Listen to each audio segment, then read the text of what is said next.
Good morning, friends.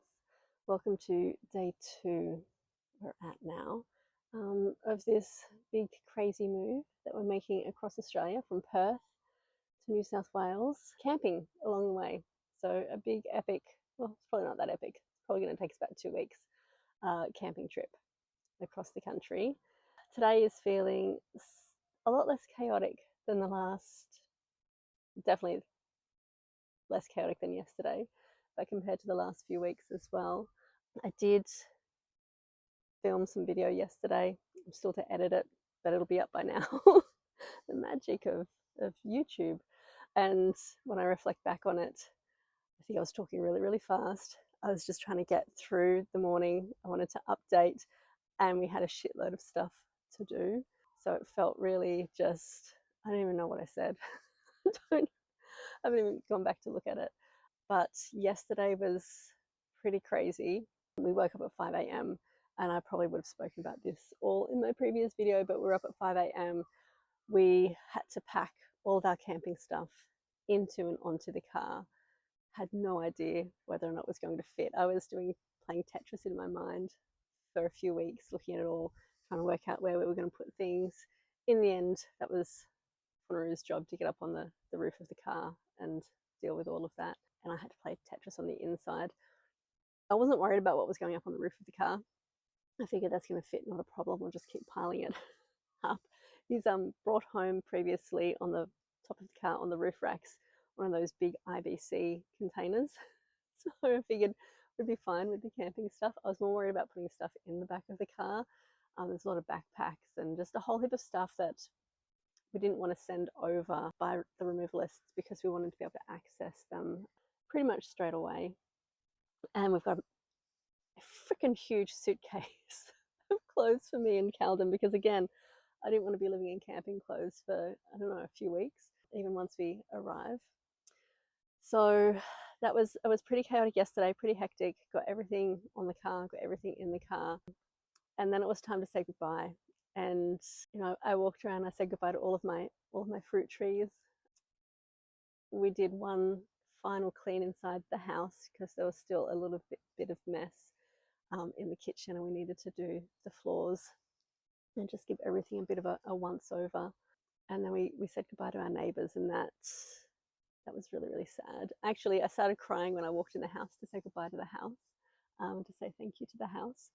And then my neighbour from next door came over, and then we stood in the driveway hugging each other and crying because we'd actually built a really beautiful and close friendship, and they were like family.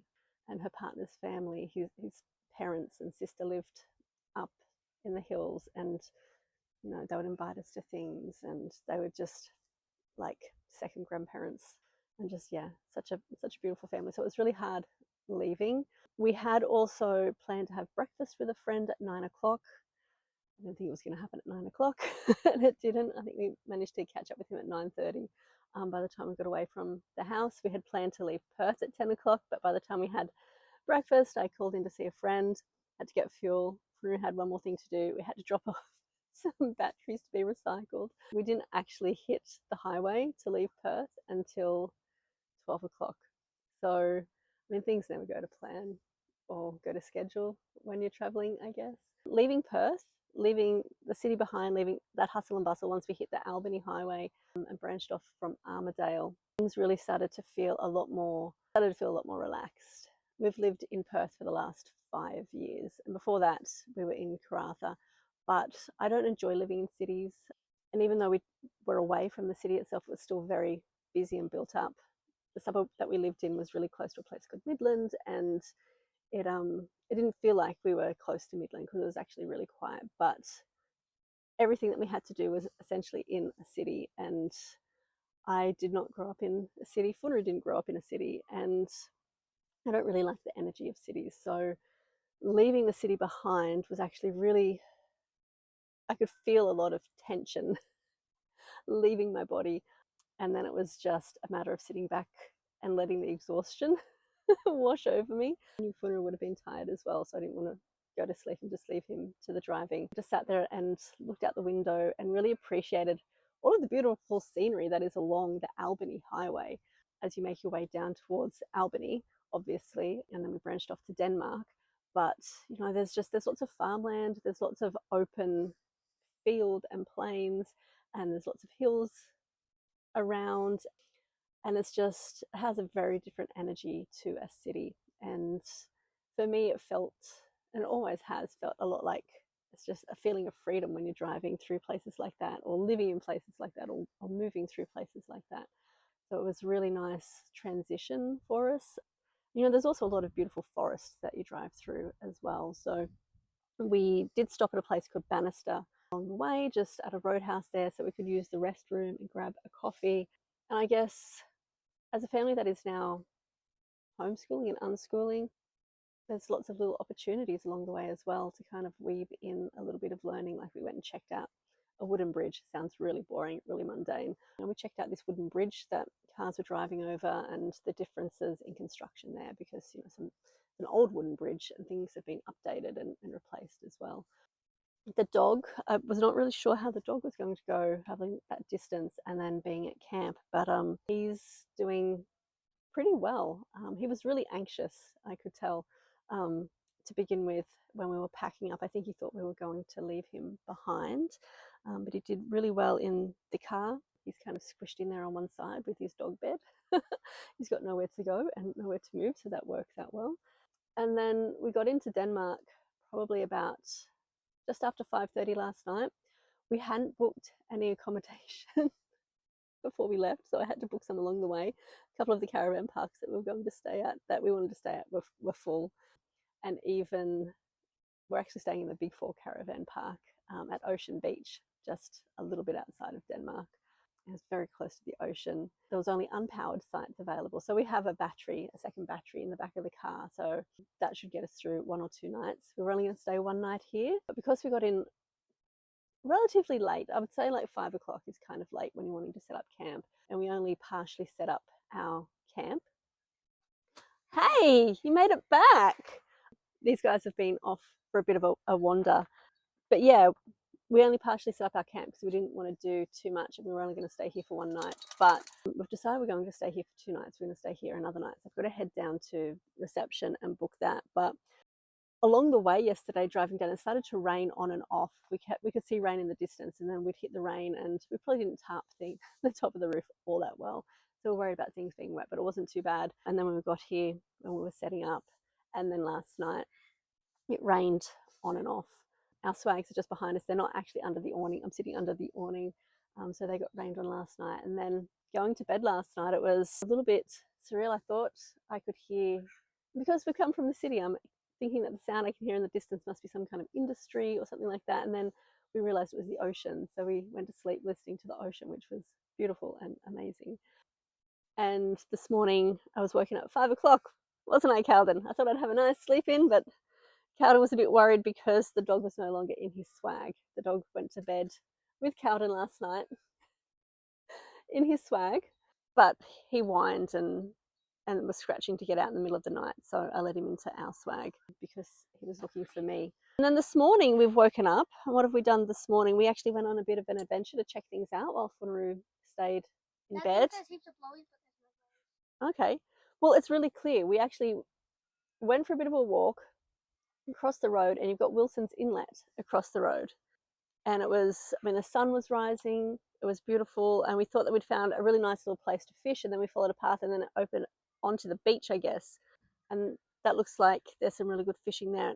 And I don't know if the tide is out at the moment, or if it just doesn't come in all the way, but there's a nice little pocket of water, and then the waves are probably like maybe a kilometre away where it's actually breaking. Yeah.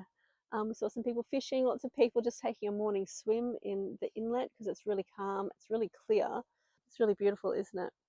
And that's kind of what we've done this morning. You guys are they're going to go fishing later. I'm not going to go fishing. I do want to have a shower because that didn't happen last night, and I know that my feet are black and dirty. And even though I tried to give them a wash, it's just we're on sand. I'll try and do another little video and show where we are. But we're on sand, and it's that kind of that black, grey, dirty kind of sand, so it gets into everything. So that's just kind of where we are at the moment. I think we're just going to enjoy staying here for another another night. We've got to head into town to get some more food, so we'll have to take the awning down so that we can do that because it's attached to the car. And then, yeah, we've got to get bait so these guys can go fishing and then come back and at least set the awning and the tent up again. We've got a little tent that attaches to the awning. We might do that tonight. And that would have been nice to be inside that last night. And yeah, just relax and just chill out and just enjoy camping and enjoy, I guess, this starting point of our adventure of getting across Australia. So I'm just walking back to camp now from Wilson's Inlet. I've just taken a walk down to where Calden and Funuru are fishing, and it's actually gotten really cold. I don't think that I was expecting things to be this cold while we're on the road. Thankfully, I do have enough warm clothes. Come on.